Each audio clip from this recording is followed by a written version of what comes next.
Hi, from DH Garden Center in beautiful Kitsilano. Let me ask you something. Have you ever walked into a room that looked absolutely perfect, but still felt just off somehow? The colors were beautiful. The furniture was Pinterest-worthy. The lighting was warm and welcoming. But there was still a strange tension in the air. Something you couldn't quite name. Like your body didn't want to relax, even when your eyes said everything was fine. Maybe it wasn't the couch. Maybe it wasn't the lamp. Maybe, just maybe, it was the plant. And more specifically, that bold, upright snake plant standing silently in the corner. Now, don't get me wrong, I love snake plants. They're stunning. They're survivors. They're one of the easiest plants you can care for. But today, I want to talk about some things we don't often discuss. How the placement of your plants, not just which ones you choose, can affect your mood without you even realizing it. Let's get into it.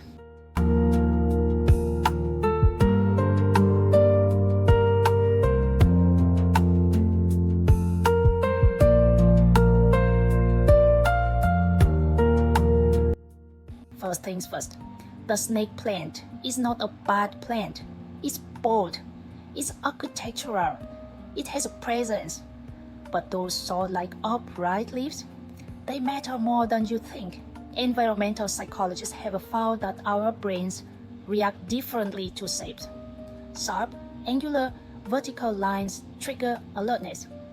Rounded, curved shapes tell our nervous system it's okay to relax, and guess what? The snake plant is all lines, all edge, all structure. It's not that it is aggressive, but it's intense. And that intensity can speak to your brain on a level you don't constantly hear, but definitely feel. Picture this. You've set up a cozy reading nook.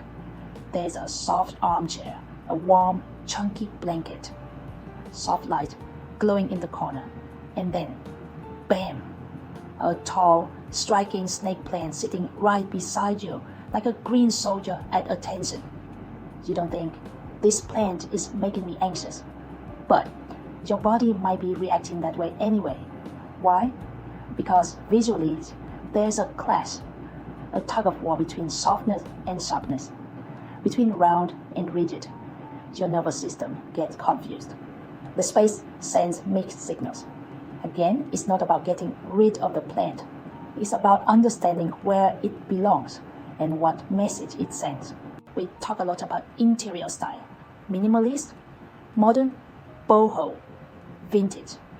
But what about emotional architecture? Every object in your home, furniture, lighting, artwork, and yes, plant, creates a mood, an energy, a subtle message your body picks up on every time you walk in. Snake plants bring formality.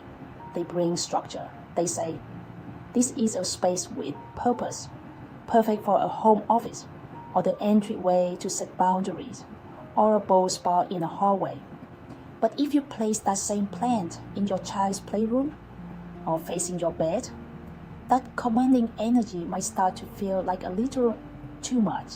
There's a popular myth out there. Plants make every space better.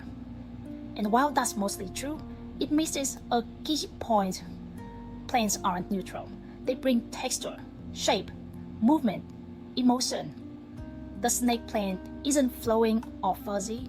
It doesn't sprawl gently like a pothos or calm like a peace lily. It stands. It declares. It takes space. So when we pop it on a nightstand facing our pillow or right next to our yoga mat, it might not feel like nature. It might feel like pressure, not relaxing, but demanding. Instagram will tell you, put a plant in every corner. And sure, it looks good in photos. But your nervous system doesn't live on Instagram. So here's a better question. What is this room for? Do I want to feel peaceful, energized, grounded, and what shapes support that feeling? Snake plants shine when they're used intentionally. to anchor a modern room, to give a clean finish to a corner, to add contrast where softness dominates. But don't ask them to soften a space. That's not what they do best. They're not there to soothe. They're there to support. The good news, you don't have to give up your snake plant. You just need to reposition it. Here are a few ways you can work with its energy, not against it. Place it near your front door, just off center. It sets a grounded, protective tone as people enter. Use it to frame an open corner in a room with high ceilings or minimal furniture. It gives structure without stealing attention. Pair it with softer, rounder plants like calathea, ferns, or pothos to balance the visual tension.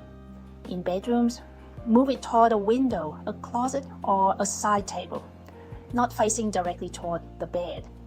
Try just one of these, and you might feel the shift right away.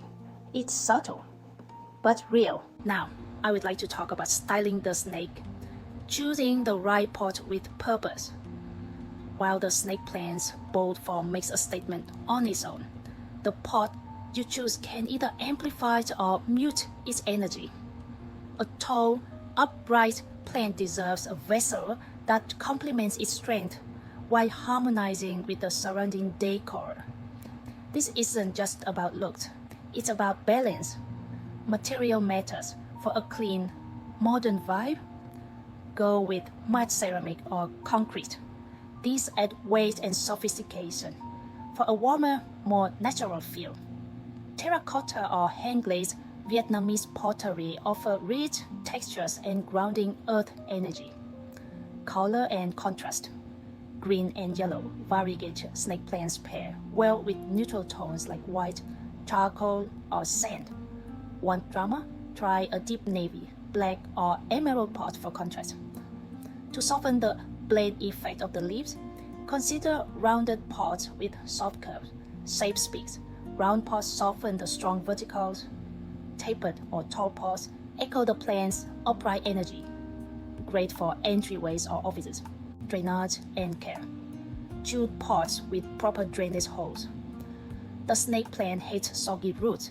If using decorative cast pots, insert the nursery pot inside for easy watering. Think of it this way. The snake plant is the sod, and the pot is its sheath. Together, they create a complete expression, one that's both powerful and intentional. When done right, your snake plant doesn't just sit in a pot, it belongs there. If you've ever felt slightly anxious in a room that looked perfect, or started disliking a plant you used to love, you're not being too sensitive. You're being tuned in, and that's actually a strength. Design isn't just about how things look, it's about how they feel. And snake plants do have a presence. They don't whisper, they stand tall. But that presence can support you if you learn how to work with it. Let me leave you with this.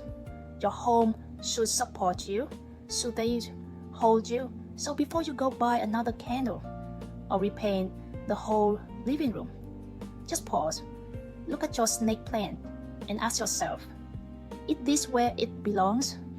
Not just aesthetically, but emotionally. Because in the end, a simple shift, just moving a plant 2 feet to the left or right, can completely change how a room feels and how you feel in it. Curious how plants affect your energy, your focus, your mood? Want to learn how to design your space to support how you really want to feel? Come visit us at the Ace Garden Center in Kitsilano, or follow us on YouTube and Facebook for more practical plant-powered design ideas. We'll help you turn every corner of your home into a place that doesn't just look beautiful, but actually feel right.